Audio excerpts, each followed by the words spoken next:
अस्सलाम वालेकुम। उम्मीद है कि आप सब लोग खैरियत से होंगे। सबसे पहली खबर ये सामने आप देख सकते हैं, मुल्क के वजीर दिफा ख्वाजा आसिफ साहब ने ट्वीट करके एक कंप्लेन की है, एक शिकायत की है लेस्को के हवाले से। जी हाँ जी, ये मुल्क के वजीर दिफा हैं। वो क्या लिखा उन्होंने, जरा मैं आपको पढ़ के सुनाता हूं। मेरे घरेलू मुलाजिम के गांव में एक ट्रांसफार्मर कल जल गया। लेस्को के एक पुराने मेहरबान सीईओ को फोन किया कि किसी को फोन करें और मेहरबानी फरमाएं। मुलाजमीन ने ट्रांसफार्मर मुरम्मत कर दिया और उसके लिए 80,000 रुपए लिए। और फिर आगे वो लिखते हैं कि जी गांव वालों ने चंदा जमा करके लेस्को के मुलाजमीन को अदा कर दिया, रसीद किसी ने नहीं दी। बाकी आप अंदाजा लगा सकते हैं, ये हाल है एक साबिक बिजली का वजीर सिफारशी हो और मौजूदा काबीना का रुकन भी हो, उसकी सिफारिश पर भी ये वारदात डालने से गुरेज नहीं करते। आम सारिफ का क्या हाल होगा। रकम की बाकायदा अदायगी हुई है, लेस्को रसीद से इनकारी है। ये आप अंदाजा लगा लें, ये है वो गुड गवर्नेंस, ये है वो तजर्बाकारी के वजीर दिफा आधी रात को ट्वीट करके कौम को बता रहा है कि भाई यहाँ पे जो बिजली का महकमा है, मैं वजीर दिफा हूं, बिजली का वजीर रह चुका हूं, मैं सिफारशी हूं। अमला जो है रिश्वत लिए बगैर कोई काम नहीं करता। उन्होंने पैसे लिए हैं लेकिन कोई जो है वो रसीद नहीं दे रहे। ट्रांसफार्मर ठीक करवाना क्या लोगों का जाती काम है या ये लेस्को का काम है? क्या लोग अपनी जाती जेब से ट्रांसफार्मर ठीक करवाते हैं? ये कैसी गवर्नेंस है? और ये कह रहे हैं जनाब ये तजर्बाकारों की हुकूमत आ गई है। क्या ऐसे माहौल के अंदर, ऐसे निजाम के अंदर जहां पे एक सिटिंग वजीर दिफा के साथ ये हो रहा हो, क्या आप समझते हैं कि उस निजाम में आम बंदे को इंसाफ मिलता होगा? आम बंदे के महकमे जो है वो मामलात हल करते होंगे या उसके जो मसाइल है उनको हल कर लिया जाता होगा? ये सारी चीजें पढ़ के आप समझते हैं कि यहाँ पे कोई आके सरमायाकारी लेके आएगा? जिस तरीके से हमारे वजीर दिफा ट्विटर पे आके पूरी दुनिया को शिकायत लगा रहे हैं, उनका शिकायत लगाना इशू नहीं है। असल इशू ये है कि भाई हुकूमत भी उनकी है और वो शिकायत किससे लगा रहे हैं, ये मामला किसने ठीक करना है? हुकूमत हमारी तो नहीं है। अगर उन्होंने यूगोस्लाविया की हुकूमत से शिकायत लगाई है तो मैं पूरी उम्मीद रखता हूं कि यूगोस्लाविया की हुकूमत इसका नोटिस लेगी और दोबारा ये हरकत नहीं होगी। खबर इबोला वायरस के हवाले से है। इस वायरस के हवाले से खदशात का इजहार किया जा रहा है कि ये बड़ी तेजी से दुनिया में फैल सकता है। इस वक्त डेमोक्रेटिक रिपब्लिक ऑफ कॉन्गो में एक तरह से बहुत सारे लोग इससे मुतासिर हो रहे हैं। अक़वाम मुत्तहिदा भी वहां पे पहुंच चुकी है। दीगर ऐसे इदारे जो इस वायरस को कंटेन करने की कोशिश कर रहे हैं वो भी वहां पे पहुंच चुके हैं। अमेरिका और बहुत सारे ममालिक ने पाबंदी लगा दी है कि कोई भी शख्स डेमोक्रेटिक रिपब्लिक ऑफ कॉन्गो से आ रहा है वो अमेरिका के अंदर दाखिल नहीं हो सकता। गुज़िश्ता रोज ही गार्डियन रिपोर्ट कर रहा था कि एक फ्लाइट जा रही थी जिसके अंदर एक कांगोलीज शहरी बैठा हुआ था और वो फ्लाइट अमेरिका जा रही थी। जब पता चला तो उस फ्लाइट को डाइवर्ट कर दिया गया, कनाडा उतारा गया, वहां पे उस शख्स को आइसोलेशन में अलहदा किया गया, यानी आइसोलेट किया गया। और इसी तरीके से अब आपको पता है कि अमेरिका में वर्ल्ड कप होने जा रहा है। बहुत सारे लोगों ने दुनिया भर से वहां पे वर्ल्ड कप देखने जाना है, फुटबॉल का वर्ल्ड कप है। अब जो कांगो के शहरी हैं उनके ऊपर अमेरिका ने पाबंदी लगा दी है। वो ये मुतालबा कर रहे हैं कांगो के शहरी कि भाई आप हमें आने नहीं दे रहे, तो लिहाजा जो हमने टिकट खरीदे हैं फुटबॉल वर्ल्ड कप के लिए वो हमारे टिकट रिफंड किए जाएं। देखते हैं कि वो रिफंड होते हैं या नहीं होते। लेकिन ये जो इबोला वायरस है ये वंस अगेन दुनिया के लिए खतरा बन के सामने आया है। तमाम ममालिक को अर्ज किया जा रहा है कि भाई इस हवाले से आप जो है देखें, चीजों को नोट करें और कोशिश करें कि इस चीज को कंटेन किया जा सके और इस चीज को रोका जा सके। क्योंकि अगर कोई वायरस से मुतासरा शख्स किसी दूसरे मुल्क में पहुंच जाता है तो खदशा है कि दीगर जो ममालिक हैं वो भी इससे बुरी तरीके से मुतासिर हो सकते हैं। दूसरी जो खबर है वो भी सेहत के हवाले से है। मेडिकल जो इस वक्त एडवांसमेंट हो रही है उसके हवाले से है। ये सामने आप देख सकते हैं, गार्डियन न्यूज रिपोर्ट कर रहा है कि अब कैंसर का इलाज इंजेक्शन के जरिए होगा। आपको पता है कि कैंसर के इलाज में ऑपरेशन भी होता है, केमोथेरेपी भी होती है, गोलियां वगैरह भी दी जाती हैं, बहुत कुछ होता है। लेकिन अब एक नई रिसर्च कैरी की गई है और उस रिसर्च में जो ट्रायल्स किए गए हैं वो बुनियादी तौर पे टीके लगा के कैंसर के जो ट्यूमर हैं उनका इलाज करने की कोशिश की गई है। और जो इसके हवाले से गार्डियन रिपोर्ट कर रहा है उसके मुताबिक ये जो ट्रायल है ये बहुत ज्यादा कामयाब रहा है। मैं थोड़ा सा आपको पढ़ के भी सुना देता हूं। Cancer jab can eradicate entire tumours in patients, trial shows, यानी ट्रायल्स ने दिखाया है कि जिन पेशेंट्स के अंदर कैंसर था और या फिर कैंसर वापस आ गया था, ट्यूमर्स तेजी से फैल रहा था, तो एक नई दवाई बनाई है जो इंजेक्शन के जरिए लगाई जाती है। 11 ममालिक के अंदर ये ट्रायल हुआ जिसमें ये चीज उभर कर सामने आई कि उस टीके के नतीजे में وہ ट्यूमर या तो बिल्कुल खत्म हो गए हैं या बहुत ज्यादा छोटे हो गए हैं। तो ये एक बड़ी अहम डेवलपमेंट है और कैंसर के ऊपर आपको पता है दुनिया भर में अरबों डॉलर हर साल लगाए जाते हैं, रिसर्च की जाती है। अनफॉर्चुनेटली ज्यादातर ये जो रिसर्च है ये मगरिब में की जाती है, मुसलमान ममालिक के अंदर तो हमें कोई ऐसी रिसर्च नजर नहीं आती, लेकिन जब ये रिसर्च हो जाती है, ये दवाई बन जाएगी तो फिर यकीनन उससे हम सब का फायदा होगा।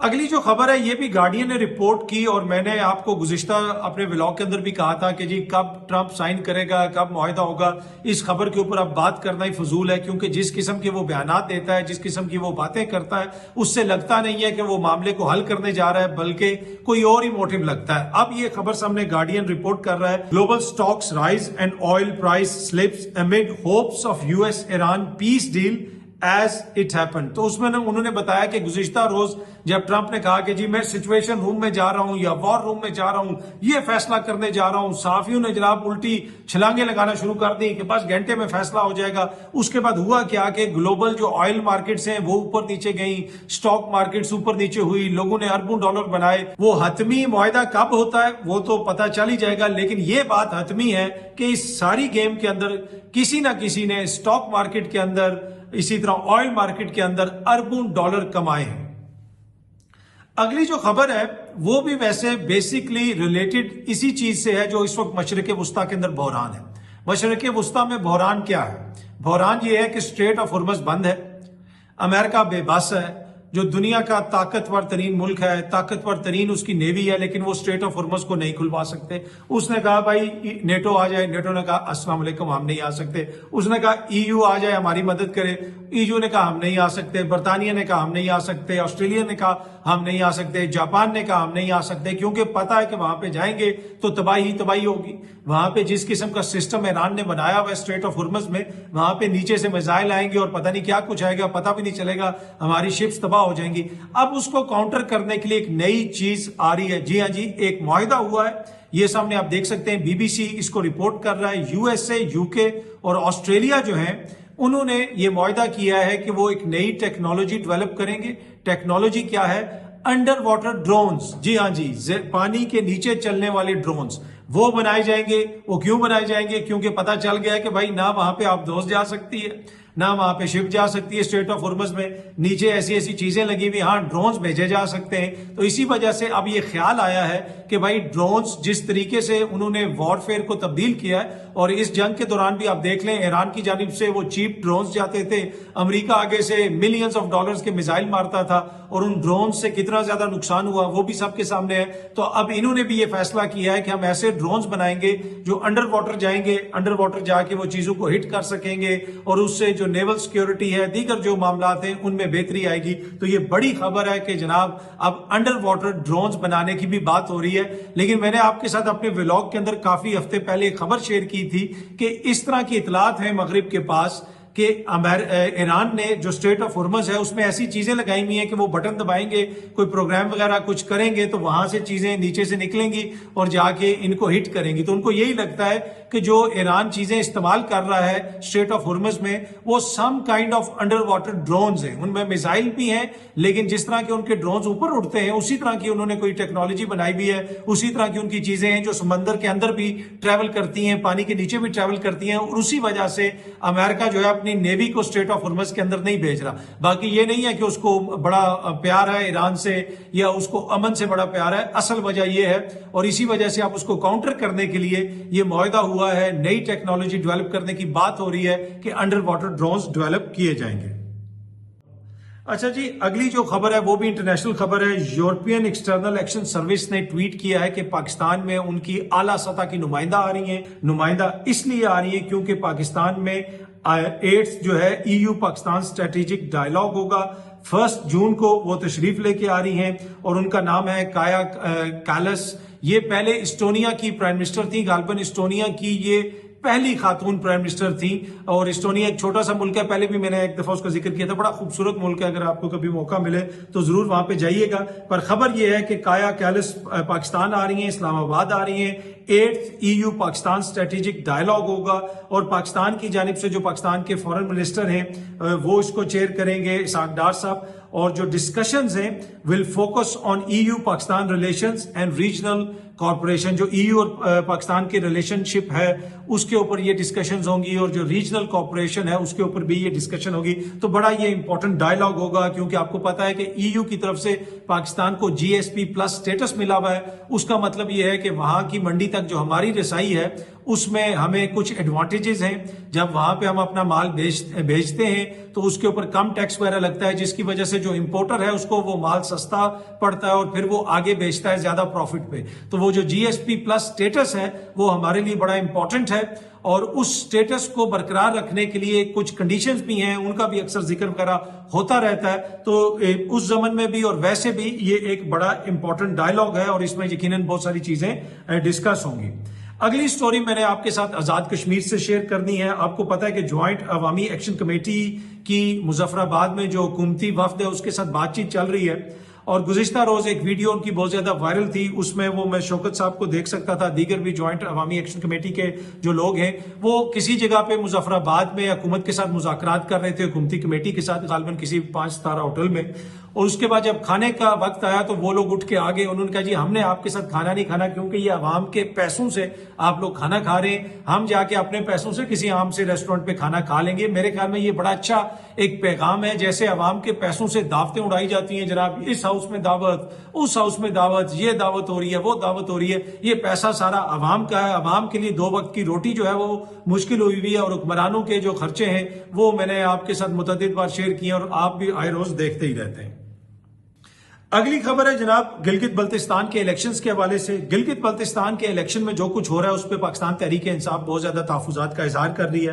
اب گلگت بلتستان کے جو چیف جسٹس ہیں ان کو خط لکھا ہے سہیل آفریدی صاحب نے. بنیادی طور پہ جو جسٹس سردار محمد شمیم صاحب ہیں وہ ہیں chief justice of the supreme appellate court Gilgit Baltistan.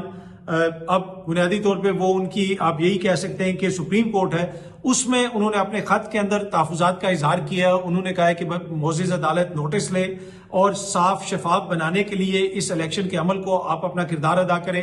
اس کے ساتھ ساتھ سہیل آفریدی صاحب نے اس لیٹر کی copy chief justice of Pakistan جناب یحییٰ آفریدی صاحب کو بھی بھیجی ہے.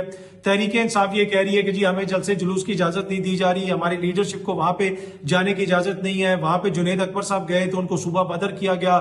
گزشتہ روز اسد قیصر صاحب نے جانے کی کوشش کی تو ایئرپورٹ کو جو راستہ جا رہا تھا اس کو پورا بلاک کر دیا گیا. اس کے بعد جو صورتحال پیدا ہوئی وہ بھی سب کے سامنے ہے. تو بھائی آپ ایسا کیوں کر رہے ہیں, وہ یہ کوشچن کر رہے ہیں ادھر کی حکومت سے بھی, ادھر کی انتظامیہ سے بھی, اور معزز عدالت سے کہہ رہے ہیں کہ بھائی آپ نوٹس لیں اور میک شور کریں کہ وہاں پہ صاف اور شفاف الیکشن ہو سکے. دوسری جانب جو نون لیگ کی لیڈرشپ ہے ان کو وہاں پہ کسی قسم کی کوئی رکاوٹ نہیں ہے. کیپٹن صفدر صاحب وہاں پہ پھر رہے ہیں, روز نئی ویڈیو آتی ہے کہ وہ ایک علاقے کا دورہ کر رہے ہیں, دوسرے علاقے کا دورہ کر رہے ہیں. کل میں دیکھ رہا تھا جیو نیوز کے پروگرام میں بھی ایک حکومتی وزیر کہہ رہے تھے کہ اصل وجہ یہ ہے پی ٹی آئی کے شور کی کہ ان کو شکست واضح طور پہ نظر آ رہی ہے, اس وجہ سے وہ اس سارے عمل کو متنازع بنانا چاہتے ہیں. تو ہو سکتا ہے جو منسٹر صاحب فرما رہے ہوں وہ درست ہے. تو اگر ان کو شکست واضح طور پہ نظر آ رہی ہے تو ان کی لیڈرشپ کو جانے دیں, وہاں پہ جا کے ان کو کرنے دیں جلسے, تاکہ وہ اور زیادہ شرمندہ ہو, تاکہ اور زیادہ ان کو جو ہے پتہ چلے کہ بھائی ہماری مقبولیت تو بالکل ختم ہو گئی ہے. لیکن جو زمینی حقائق ہیں وہ سب کے سامنے ہیں. جس طریقے سے پی ٹی آئی کو الیکشن سمبل نہیں دیا گیا, 4 سال گزر چکے ہیں, اور وہ کہتے ہیں جی پی ٹی آئی کی وہ بیانیہ بھی ختم ہو گیا, یہ بھی ہو گیا, وہ بھی ہو گیا, لیکن 4 سال کے بعد بھی یہ سچویشن ہے کہ سمبل بھی نہیں دیا. لیکن اس کے باوجود جو ہے حکومتی جو اتحاد ہے پیپلز پارٹی اور نون لیگ والے, ان کو یہ خدشہ ہے کہ بھائی ہمیں وہاں پہ شکست ہو جائے گی. اب جو شکست کس کو ہوتی ہے وہ فیصلہ تو گلگت بلتستان کی عوام نے کرنا ہے. تمام سیاسی جماعتیں وہاں پہ اپنی کمپین کر رہی ہیں, لیکن اگر کسی کی سب سے زیادہ کمپین کی گئی ہے تو وہ تحریک انصاف کی گئی ہے اور حکمران جماعتوں کی جانب سے کی گئی ہے. جس طریقے سے ان کو ڈیل کیا گیا وہاں پہ, جس طریقے سے ان کا الیکشن سمبل لیا گیا, تو وہ لوگ جو پہلے فینس پہ بیٹھے ہوئے تھے, وہ لوگ جو ایک طرح سے انہوں نے ابھی ڈیسائیڈ نہیں کیا تھا کہ انہوں نے کس طرف جانا ہے, ان کو واضح طور پہ پتا چل گیا کہ انڈر ڈاگ کون ہے, کس کے ساتھ جو ہے زیادتی ہو رہی ہے. اب وہ کس طرف جائیں گے اس کا فیصلہ آپ بھی کر سکتے ہیں. اچھا جی, بجٹ کے حوالے سے خبر ہے کہ پہلی خبر تو یہ ہے کہ جو ہائیبریڈ گاڑیاں ہیں ان کے مالکان کے لیے بری خبر ہے. بری خبر یہ ہے کہ جناب جو الیکٹرک گاڑیاں ہیں ہائیبریڈ, ان پہ جو سیلز ٹیکس ہے وہ 1% سے بڑھا کر 18% کرنے کی تجویز ہے. یہ کل ایکسپریس نیوز رپورٹ کر رہا تھا. اب یہ ایک بہت بڑا فرق ہے کیونکہ اگر 1 کروڑ کی آپ ہائیبریڈ گاڑی لے رہے ہیں تو سیلز ٹیکس پہلے اگر 1% تھا تو وہ 1 لاکھ تھا, اگر 18% ہے تو وہ 18 لاکھ بن جائے گا. اس سے آپ اندازہ لگا سکتے ہیں کہ گاڑی کی قیمت کدھر جائے گی. تو یہ جناب ایک اور تحفہ بجٹ کے اندر ہائیبریڈ جو گاڑیاں ہیں ان کے مالکان کے لیے حکومت نے رکھا ہوا ہے.